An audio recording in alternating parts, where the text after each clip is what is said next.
안녕하세요. 부동산 사기당했던 경입니다. 네, 금요일 뉴스를 한번 보겠습니다. 자, 임대차 3법이 오히려 임대인, 임차인 갈등을 키웠다. 이건, 저는 개인적으로 맞다고 생각해요. 근데 아닌다고 생각하시는 분들도 계시겠지만, 이 임대차 3법 때문에, 너 나가라. 실거주 하겠다. 저 계약갱신 청구권 쓰겠습니다. 이런 것 때문에 조금 갈등이 많았거든요. 주변에서 보면 그래요.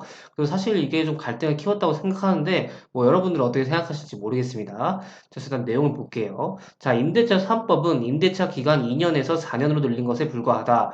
김두관 의원이 주택 임대차 정책 바로 세우기 토론회를 개최했다고 하네요. 한번 내용을 보겠습니다. 자, 월세 신고제, 전월세 상한제, 계약갱신 청구권제 등 이게 지금 세 개가 임대차 3법이라고 불리죠.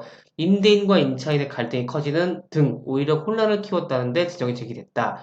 김두관 더불어민주당 국회의원은 자, 24일 날 이제 주택 임대차 시장 바로 세우기와 세입자 보호 방안 마련을 정책 토론을 개최했다고 하네요. 그래서 토론회 발표제로 나선 어떤 공인중개사는 임대차 3법의 도입 취지가 기존 임대차 보호법의 보증금 5% 증액 제한 규정을 실현하기 위한 것이었다. 그러나 계약갱신 청구권 사용 횟수를 1회로 제한하면서 문제가 발생했다. 기존 임대차 기간을 2년에서 4년으로 늘린 것에 불과하다 했었죠. 근데 이 계약갱신 청구권을 거부할 수 있는 것의 집주인이 실거주를 한다는 거였죠. 그래서 실제로 집주인이 싫다, 실거주 하겠다, 나가라, 내쫓아내고, 그 다음에 또 새로운 또 세입자를 받는 경우도 생기고, 또 이렇게 여러저런 또 문제가 많았었습니다. 자, 그러면서 심지어 임대인이 실거주 이유를 내세워서 계약을 해지하면 계약갱신 청구권은 무력화가 되죠. 그래서 임대인과 임차인의 손해배상과 이사비용 등 갈등만 키우고 있을 뿐이다라고 꼬집었어요.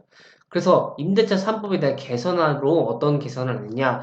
신규 계약을 포함한 모든 임대차 계약에 대한 보증금 5% 증액 제한의 조항의 신설이 필요하고 신규 계약의 경우에는 전세 가격을 공시가격의 80% 또는 매매 실거래가의 60%로 제한해야 한다고 강조했어요.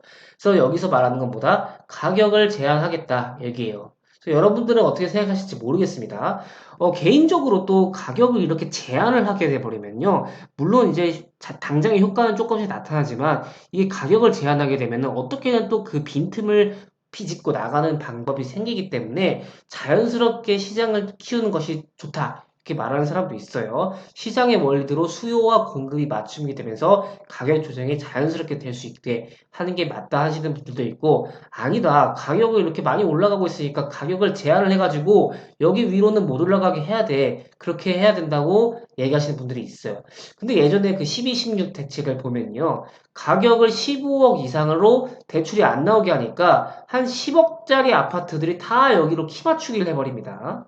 이런 현상도 나타나요.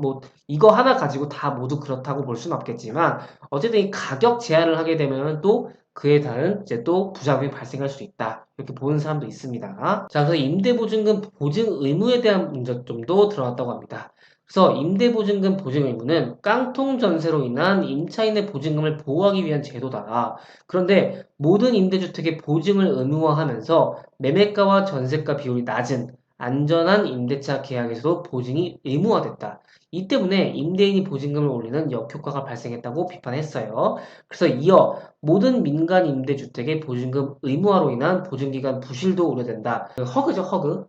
매매가의 60% 이하 임대주택이라면 보증보험 가입 의무를 제외해야 된다라고 얘기를 했어요. 보증보험이 뭐냐?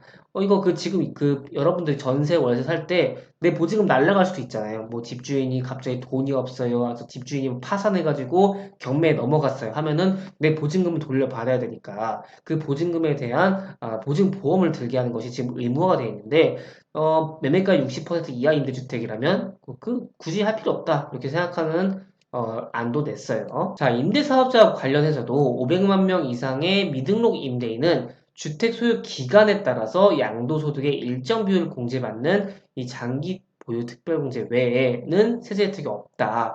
그런데 52만 등록 임대사업자들은 모든 세금을 거의 내지 않는 엄청난 특혜를 받고 있다. 이를 납득할 국민은 없을 것이다. 라고 말했습니다.